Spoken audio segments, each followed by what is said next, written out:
Europe 1, 16h-18h, l'équipe est sauvage. Mathieu Noël. C'est l'histoire de Jim. Alors Jim, c'est un jeune réalisateur qui vit au Texas et qui achète il y a quelque temps un vieux magnétoscope dans un magasin d'occasion. Alors je sais que là c'est l'heure du goûter, qu'il y a des enfants qui nous écoutent et qui sont en train de se demander c'est quoi un magnétoscope. Vous demandez à papa, maman, qui vous parleront peut-être aussi de la fameuse prise Péritel. Oui, Ah oui. Revenons à Jim qui rentre donc chez lui avec son magnétoscope et qui s'aperçoit quelques jours plus tard qu'il y a quelque chose qui est resté à l'intérieur. C'est quoi ?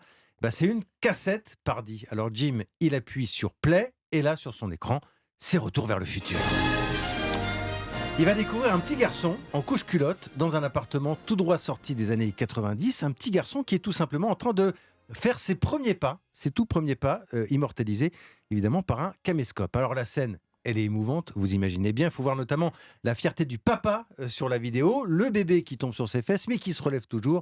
Il est courageux, le petit gaillard. Bref, ce qu'on appelle un petit moment de vie. Sauf que Jim, il ne sait pas à qui appartient la cassette. Il y a juste un petit bout d'autocollant déchiré sur la cassette. Il y a marqué Tyree, c'est un prénom, Tyree marqué dessus. Alors qu'est-ce qu'il va faire, Jim ? Il va lancer un appel sur les réseaux sociaux et la maman de Tyree va vite reconnaître son petit rejeton sur la vidéo. Alors le petit rejeton, c'est devenu un grand gaillard parce qu'il a 25 ans maintenant, Tyree. La cassette, elle datait de 1994. Et forcément, ça lui a fait un choc de se découvrir en train de faire ses premiers pas, un moment finalement très important de son histoire à lui, de son histoire personnelle. Parce que finalement, c'est un peu comme ça aujourd'hui. De plus en plus, nos souvenirs, ils ne sont pas dans des albums photos, ils ne sont pas dans une malle au fond de grenier. De plus en plus, ils sont dans des machines. Et ça m'a rappelé une autre histoire, toujours aux États-Unis, près de New York cette fois. Une histoire que j'avais trouvée aussi sur les internets, avec un autre Américain d'une quarantaine d'années qui s'appelle John. Et lui, alors, il a décidé un jour comme ça de rebrancher le vieil ordinateur familial qui traînait comme ça sous la poussière au fond d'un placard. Il a trouvé des documents Word compromettants.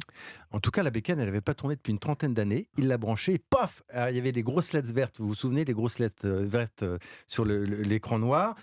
L'ordinateur s'est allumé. Il a repris une partie de jeux vidéo que John avait commencé il y a une 20-25 ans.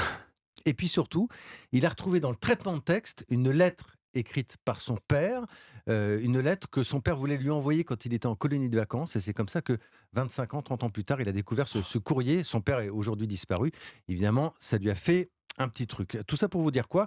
Que je me demande finalement aujourd'hui ce que nos enfants vont garder de nous comme souvenir avec nos téléphones portables, avec ces photos alors qui finissent dans des clouds, ou dans des disques durs ou à la poubelle parce qu'il y a la fameuse obsolescence programmée des ordinateurs. Et puis, il y a aussi plein de choses. Il y a la musique. C'est Eva qui me faisait remarquer ça en préparant l'émission. Avant, on allait traîner dans la discothèque des parents. On trouvait des vieux vinyles ou même des compacts disques. Maintenant, de plus en plus, la musique, elle est immatérielle. Elle est dans les téléphones. Nos enfants ne sauront pas ce que nous écoutions. Donc, je dis aux auditeurs, pensez à ce que vous laisserez à vos enfants, même si on sait tous que nos plus bons souvenirs, ils sont dans notre cœur. Alors, je vais voter pour Jean-Philippe. Voilà. Oh ! Parce que pour aller peut-être, je ne sais pas si c'est aller plus loin, mais il y a un vrai paradoxe, je trouve intéressant, c'est-à-dire on n'a jamais été autant dans une société matérialiste qui veut des objets, qui veut posséder, et l'essentiel, les souvenirs deviennent immatériels. Alors ça, c'est quand même un comble. Il faudrait inverser la chose, rendre nos souvenirs matériels et tous nos besoins immatériels. Eh bien ça, c'est une belle victoire, argumentée en plus, pour Jean-Philippe Ballas. Ça faisait longtemps qu'il n'avait pas goûté aux joies de la victoire. Aux joies de la victoire, et là je sens qu'il est particulièrement ému. C'était la 90e journée de l'équipe est sauvage. On remercie chaudement notre invité Laurent Bellestac. Vous pourrez retrouver ce week-end au Salon de la Plongée, porte de Versailles à Paris. À quelle heure ? Alors vendredi 10 janvier, ça sera à 17h, le samedi à 14h et le dimanche à 14h également. Voilà, vous pourrez lui poser toutes les questions que je n'ai pas eu la présence d'esprit de lui poser aujourd'hui.